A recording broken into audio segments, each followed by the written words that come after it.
Arkadaşlar merhaba, Ece ile kanalıma hoş geldiniz.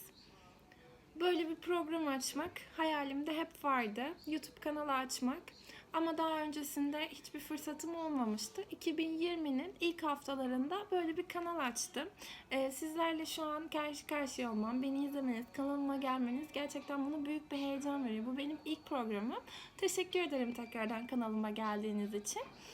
Ben Ece Yakar. Ece ile programımda bu Ocak ayının ve aralığın son haftalarında maalesef hava şartları bayağı bir soğuktu.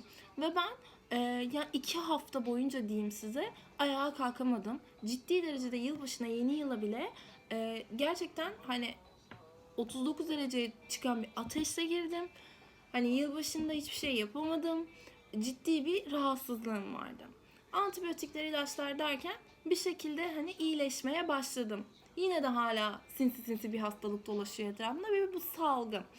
Bu salgında bana çocukluğumdan beri gerek ailemin, annemin yaptığı bir şurup var. Doğal antibiyotik yolu bir şurup. Şurup diyebiliriz buna. Çünkü 3 malzemeden kaynaklanan tamamen doğal yollarla sağlıklı bir şurup yapmak istiyorum sizlerle birlikte bunu. 7'den 70'e herkesin kullanabileceği, içebileceği ve 2-3 ay boyunca da dolapta muhafaza edilerek kullanılabilecek bir şuruptur. Öncelikle bilgisini vermek istiyorum. Yaparken zaten vereceğim.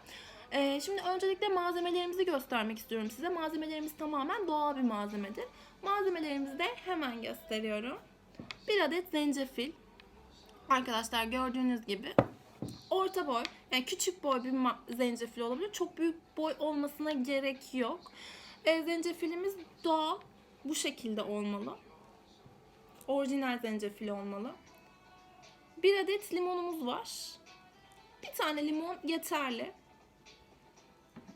Ve balımız var arkadaşlar. Malzemelerimiz bu şekilde. Bir de kavanozumuz olması lazım. Bu şekilde kapaklı bir kavanoz. Bu kavanoz benim yani orta boylarda. Eğer daha büyük bir kavanoz yapmak isterseniz siz 2 limon da kullanabilirsiniz. Ama ben bu boy kavanozu ideal görüyorum. Siz de bu boy kullanabilirsiniz. Bunun için tek limon yeterli oluyor. Malzemelerimiz 3 malzeme ve bir kavanozumuzla oluşmaktadır. Şimdi size yapılışını göstereceğim. Evet arkadaşlar. Şimdi size uygulama aşamasını göstermek istiyorum şurubumuz için. Ne demiştik? Bir kavanozumuz, bir balımız, bir limonumuz, bir zencefilimiz vardı. Şimdi zencefille limonu şu şekilde doğradım. Zencefili şu şekilde halka halka patates doğrar gibi aynı şekilde bu şekilde limonu da yuvarlak yuvarlak dilimliyorsunuz arkadaşlar şu şekilde. Kabuklarıyla birlikte yıkıyorsunuz tabii öncelikle. Şimdi öncelikle şunun bilgisini de vermek istiyorum size. Bu zencefili rende yaparak da yapabilirsiniz. İsterseniz doğrayarak da doğrayabilirsiniz. Ben doğrayarak halka halka şeklinde doğrayarak kendime yapıyorum. Daha çok yayılacağını düşünüyorum. Rendede de hani rendelediğinizde suyu da akıyor. O da iyi oluyor. Ama ben bunu kavanozda saklayacağım için kendimce halka olarak daha iyi olacağını düşündüğüm için halka yapıyorum. Dileyen varsa rende şeklinde de yapabilir arkadaşlar. Ama limonlar her zaman bu şekilde olmalı. Ben çekirdeklerini de ayırdım tabii. Şimdi kavanozumuzu alıyoruz. Kavanozumuzu konuşamadım. Bir kapağı olmalı şu şekilde. İlk önce zencefillerimizi kavanozumuzun dibine atıyoruz.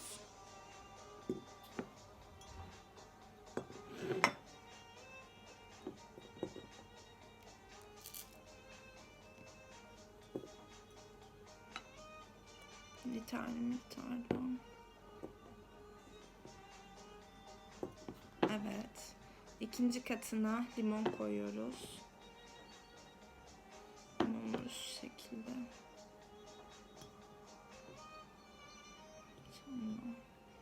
Diğer zencefilleri tamamen hepsini içine atabiliriz. Bu kavanoz yeterli olacak bunun için.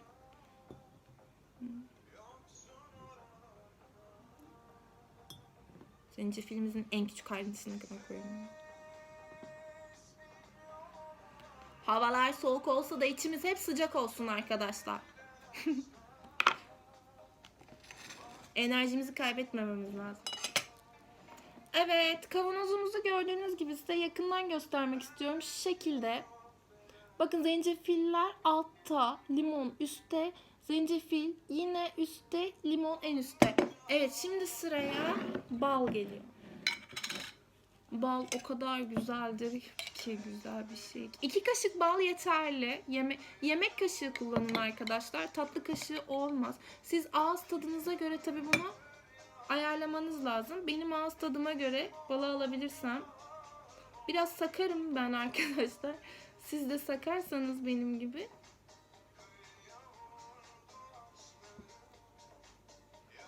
Bu 1 kaşık.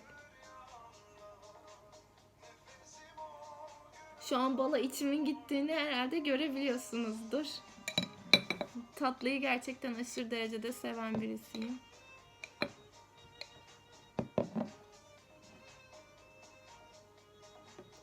Ay, bunu akıtmadan bunu. Evet ve 2. kaşık. Balı kapatalım. Ben bir sakarlık yapabilirim öyle. İlk programda rezil olmak istemiyorum tabii.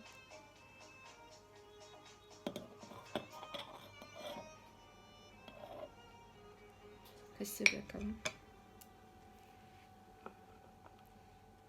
Kavanozumuzu, balımızı da attıktan sonra bu şekilde kapatalım. Şu anda şurubumuz olmuş şeklinde. Ama bu nasıl eriyecek, nasıl olacak diye düşünüyorsunuz. Şu anda çünkü içine kesinlikle su ya da herhangi bir sıvı atmıyoruz. Bu şekilde oluyor. Bunu bekliyoruz biraz arkadaşlar.